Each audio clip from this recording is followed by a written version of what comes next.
my god, this is so weird. Hey guys, welcome back to my channel. So for today's video, that goes out to the OGs, I'm back.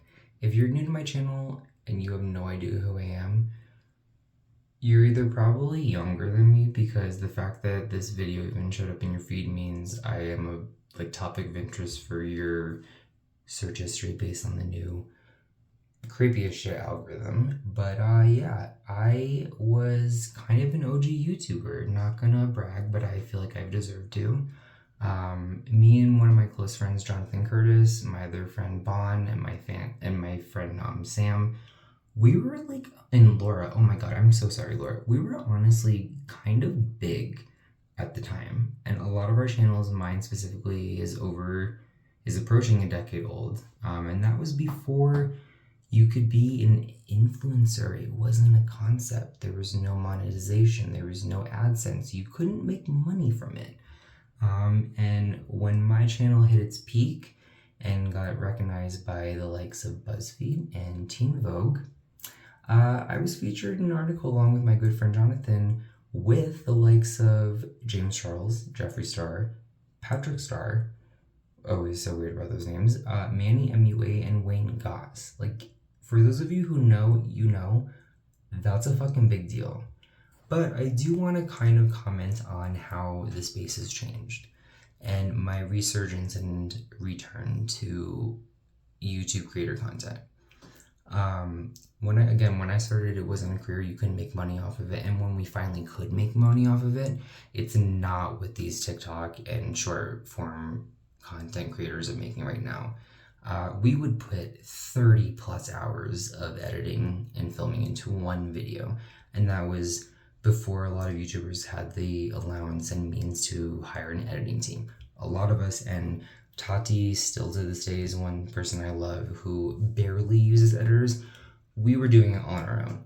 Short form content, I've never done it. I will say I can guarantee it's not easy, but it's not nearly as difficult as what we used to do. So I'm really scared to go back into it. However, my channel rose exponentially in such a rapid succession, but unfortunately life threw me a curveball. My fiance passed away, and then so did my father a few months later, and I just couldn't be in this space anymore. However, where it was going, I could have had my own brand. I was getting purchased by a lot of companies that I will not disclose because I don't know if I'm still under an NDA after all this time.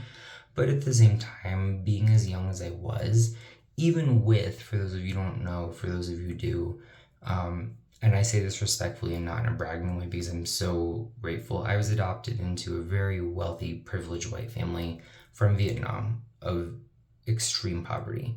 So I recognize all the privilege that I had, and it's something that I always had a fallback on, which I think is very honestly selfish and unrealistic and kind of lazy to know that you have money to fall back on. And now knowing that, being older, I'm kind of glad things panned out the way that they did, not the losses that I had.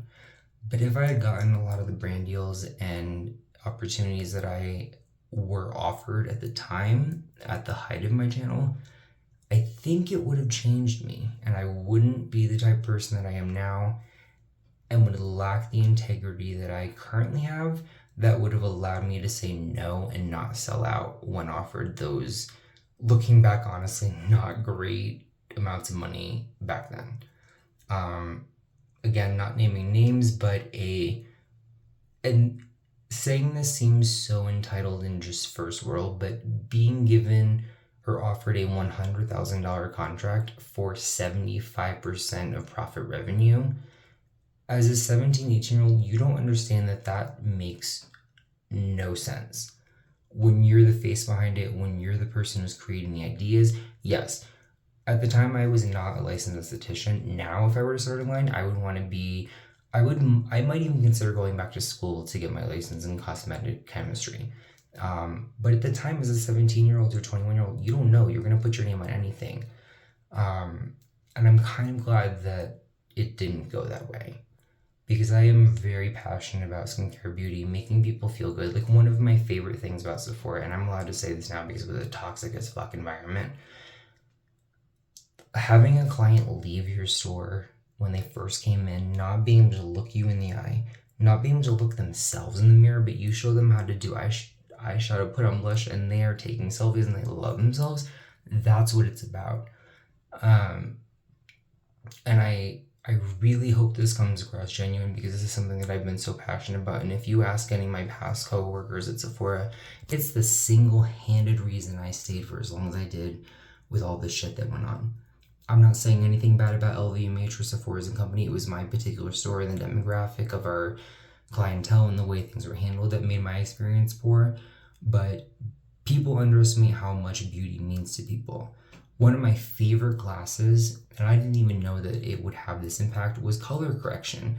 This was originally meant for people who were going through a pregnancy melasma mask, transgender clients who wanted to learn how to color correct. But my most impactful client was a woman who came in and she had a full-on, visually distinctive black and blue handprint mark on her neck. And she told me that she had just finally gained the courage to get out of an abusive relationship to save her daughter, and she was finally ready to apply for jobs. But she didn't know how to cover that up, and we showed her. I never thought I would see this woman again, and she came back 3 weeks later and told me she got the job. Like that. That's what it's about. And I really hate where the beauty community's gone, and I'm not going to be unrealistic or sugarcoat shit. Me getting back into this, absolutely, I plan on benefiting from it financially. Like, I did this originally when you couldn't make money from it. So the fact that I used to put in 30 plus hours into a video knowing that I wouldn't make any money from it, now that I'm wanting to get back into it, I fucking expect money. But I have a different lens on it, and it's not for clout, it's not for popularity. COVID fucked us all up, and all the things happening right now have been so awful. The earthquakes, the shootings, the terrorism, the war in Ukraine. I could go on and on. One thing y'all don't know about me unless you follow me is that I'm so involved in documentaries and social issues internationally outside of our own country, because honestly, America, we've kind of brought a lot of our issues upon ourselves, and I'm done with it. I don't fucking care. Until we take the step to change, I'm not here for it. I'm going to invest my energy in places that are like underprivileged, that are taken advantage of, and that are exploited. That's where it matters. So if I can show a abused woman how to cover up and show her that you don't need a $80 color corrector, and you can do with red eyeshadow that you dilute with your concealer, and it will hide your abuse marks enough to get you a job that you should have already been qualified to get, but you weren't because of public perception, then I'm gonna do it. That's what we're here for.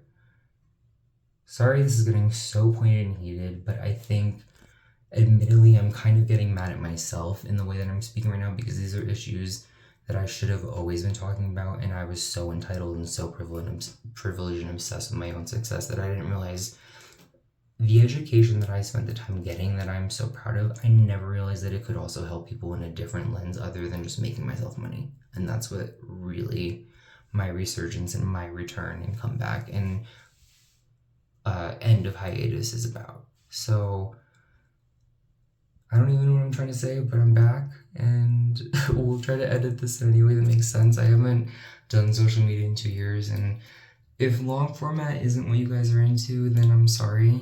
I'm gonna try short. I'm gonna try short for my first few videos, but this is what I'm most comfortable with. And also, I'm trying to get into tech too. I'm filming this on the new Galaxy S Fold 4. Yes, I love it. Another time, but I still remember.